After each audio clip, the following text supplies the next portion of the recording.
ಸಾಮಾನ್ಯ ಪಾನಿಪುರಿ ವ್ಯಾಪಾರಿ ವರ್ಷಕ್ಕೆ ಎಷ್ಟು ರೂಪಾಯಿ ಆದಾಯ ಗಳಿಸಬಹುದು? ಯಾರಾದರೂ ಸಣ್ಣ ಪಾನಿಪುರಿ ಅಂಗಡಿ ನಡೆಸಿಯೇ ವರ್ಷಕ್ಕೆ 40 ಲಕ್ಷ ರೂಪಾಯಿ ದುಡಿಬಹುದು ಅಂದ್ರೆ ನೀವು ನಂಬ್ತೀರಾ?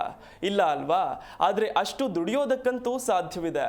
ಯಾಕಂದ್ರೆ ಪಾನಿಪುರಿ ವ್ಯಾಪಾರದಿಂದ ತಮಿಳುನಾಡಿನ ವ್ಯಕ್ತಿಯೋರ್ವ ಫೋನ್ ಪೇ, ಗೂಗಲ್ ಪೇ ಮೂಲಕವೇ 40 ಲಕ್ಷ ಹಣ ಸ್ವೀಕರಿಸಿರುವುದನ್ನು ನೋಡಿ ಸ್ವತಃ GST ಕಡೆಯಿಂದ ನೋಟಿಸ್ ಬಂದಿದ್ದು 2023-24 ಸಾಲಿನಲ್ಲಿ ನಡೆದಿರುವ ಒಟ್ಟು ವ್ಯವಹಾರಗಳ ವಿವರ ನೀಡುವಂತೆ GST ನೋಟಿಸ್ ನೀಡಿದೆ.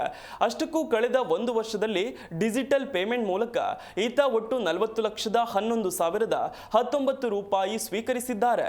ಸಾಮಾನ್ಯವಾಗಿ ಗೂಡಂಗಡಿಗಳು ಟ್ಯಾಕ್ಸ್ ಕಟ್ಟೋದ್ರಿಂದ ವಿನಾಯಿತಿ ಪಡೆದುಕೊಂಡಿರ್ತವೆ, ಯಾಕಂದ್ರೆ ಇವು ಸಣ್ಣ ಪ್ರಮಾಣದ ಉದ್ಯಮ ಅನ್ನೋ ಕಾರಣಕ್ಕೆ. ಆದರೆ ತಮಿಳುನಾಡಿನ ಪಾನಿಪುರಿ ಅಂಗಡಿಯವನು ಒಂದೇ ವರ್ಷದಲ್ಲಿ ಬರೀ ಡಿಜಿಟಲ್ ಪೇಮೆಂಟ್ ಮೂಲಕವೇ ಇಷ್ಟು ದೊಡ್ಡ ಮೊತ್ತದ ಹಣ ಸಂಪಾದಿಸಿದ್ದಾರೆ. ಇದನ್ನು ಗಮನಿಸಿದ ಸಂಬಂಧಪಟ್ಟ GST ಅಧಿಕಾರಿಗಳು ಸೆಕ್ಷನ್ 70 ಸೆಂಟ್ರಲ್ GST ಆಕ್ಟ್ ಅಡಿಯಲ್ಲಿ ನೋಟಿಸ್ ನೀಡಿದ್ದು, ಕಳೆದ 3 ವರ್ಷಗಳವರೆಗೆ ನಡೆದಿರತಕ್ಕಂಥ ಎಲ್ಲಾ ವ್ಯವಹಾರಗಳ ವಿವರ ಹಾಗೂ ಪ್ರಮುಖವಾಗಿ 2023-24 ಸಾಲಿನಲ್ಲಿ ನಡೆದಿರುವ ಒಟ್ಟು ವ್ಯವಹಾರಗಳ ವಿವರ ನೀಡುವಂತೆ GST ನೋಟಿಸ್ ನೀಡಿದೆ.